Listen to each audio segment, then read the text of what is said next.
Becca had always known her life would end in tragedy. As a child, she couldn't speak to her certainty of her fate or explain how she could foresee such a thing. She believed in providence, and it came as no surprise when she realized she would also die young. When she was 7 years old, she asked her mam about death. Her mother told her that when people die, they go to live with God. The answer pleased Becca immensely. It gave her great comfort, knowing what she did about her destiny. After that day, not once did she fear the closeness or inevitability of her mortality. Now, 8 years later, as she stood on the frozen shore of Mohawk Lake and stared across the vast expanse of ice, her mother's words calmed the fear that had been building inside her for days. Dusk had fallen, and the lake was a monochrome world in which sky and horizon blended to a gray smear, one barely discernible from the other. A dozen or more ice fishing shanties dotted the lake's surface. Yellow light glowed in one of the windows, but the others were dark, telling her the Englischer fishermen had gone home for the day. The wind scored Becca's skin through the covering of her wool coat as she stepped onto the ice. Blowing snow whispered across the jagged plain and stung her face like sand. The hem of her dress was frozen and stiff and scraped against her bare calves. She'd been walking for quite some time and could no longer feel her hands or feet. But those petty discomforts didn't matter. Soon she'd be home, and she didn't have much farther to go. Becca loved this lake, summer or winter. It didn't matter. When Becca was a little girl, her Dot bought her and her brother ice skates, and they'd spent many a winter afternoon playing hockey. By spring, she could skate faster than any of her Amish friends, even faster than her older brother. He hadn't liked being shown up by a girl. But her Dot would laugh and clap his hands and tell her she could fly. His praise, such a rarity, always made her feel special, like she mattered, and her achievements, regardless of how small, were important. The lake became her special place, her hideaway from the rest of the world, away from her troubles. It was the place where she learned to dream. No one could catch her when she was on the ice. No one could touch her. No one could hurt her. Only he had. When Becca was 9 years old, her brother found her sitting on the stump, lacing her skates.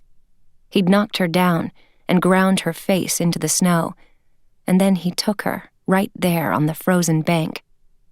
And from that day forward, Becca knew she was doomed. Later, when her mam asked about the cut on her cheek, Becca told her what her brother had done. It wasn't the first time, and as always, Mam blamed Becca. "You should have fought harder. You should have prayed more. You should be more forgiving." She ended the conversation by asking Becca to confess her sins to the bishop. The memory brought tears to Becca's eyes. How could her brother's actions be her fault? Had she somehow tempted him? Was there something wrong with her? Was God punishing her for being unable to forgive? Or was this simply her lot in life? Snow crunched beneath her shoes as she made her way across the ice. Becca was nearly to the center of the lake when she stumbled over a fissure and went to her hands and knees. The cold bit into her skin with the intensity of 1,000 blades. She knew it was stupid, but she began to cry. It wasn't supposed to be like this. She wasn't supposed to be scared, and she hadn't expected to feel so alone. A little voice reminded her it wasn't too late to turn back. Her warm bed in her little attic bedroom waited for her at home. Mam and Dot didn't have to know she'd ventured out. But Becca knew there were other things waiting for her at home. Bad things that had been happening to her since she was 3 years old, when her brother had slipped his hand into her panties and told her not to cry. Becca knew what she was about to do was a sin, But she also knew God would forgive her. She knew He would welcome her to heaven with open arms and love her unconditionally for all of eternity. How could that be wrong? Rising, she looked around to get her bearings. Behind her, the trees near the shore were barely visible. Farther out, the silhouette of an ice fishing shanty shimmered like a mirage in the fading light. Brushing snow from her coat, she started toward the structure. Constructed of wood with a single window and tin chimney, the shanty reminded her of a tall, skinny doghouse. She knew sometimes English fishermen spent the night on the lake, but there was no telltale glow of lantern light, no ribbon of smoke rising from the chimney. This one was vacant. It would do. Becca slogged through a deep drift and stumbled toward the front of the shanty. A padlock hung from the hasp, but it wasn't engaged. Shaking with cold, she shoved open the door. The interior was dark and hushed. The air smelled of kerosene and fish. Out of the wind, it was so quiet that she could hear the ice creaking beneath her feet. Her breaths puffing out in clouds of white vapor, she pulled out the candle and matches she'd brought from home and lit the wick. The light revealed a small interior with plywood walls and a shelf covered with fish blood and a smattering of silver scales. A lantern sat on the shelf. A coil of rope hung on the wall. Becca crossed to the shelf and set the candle next to the lantern. Turning, she surveyed the floor. Someone had covered the fishing hole with a square of plywood. Bending, she dragged the wood aside. The hole was about 14 inches in diameter and crusted over with new ice. She looked around for something with which to break it, but there wasn't much in the way of tools.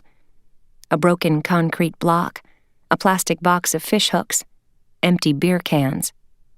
Then she spotted the hand auger in the corner.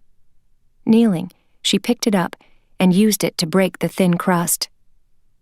When the hole was open, Becca crossed to the bench, lifted the rope from its hook, and uncoiled it.